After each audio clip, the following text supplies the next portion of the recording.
сега кога сме патем кај британскиот систем.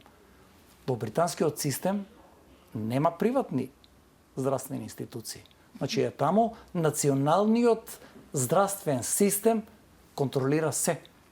И националниот здравствен систем е таков што, например, за обична една хронична состојба може да чекате 6 месеци за ехо на срце. Меѓутоа, не де Боже, ако имате некоја ургентност или некоја малигна состојба, самиот систем ќе ве повлече, од дома ќе ве извади и ќе ве донесе на третманот. Според мене, тоа е еден систем кој што и покрај слабостите што ги има во моментот, што треба нешто слично да се модифицира.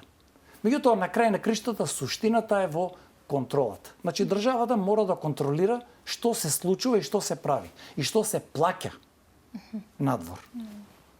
На крајот на денот ние сами плаќаме од нашиот джеб за да имаме добар здравствен систем.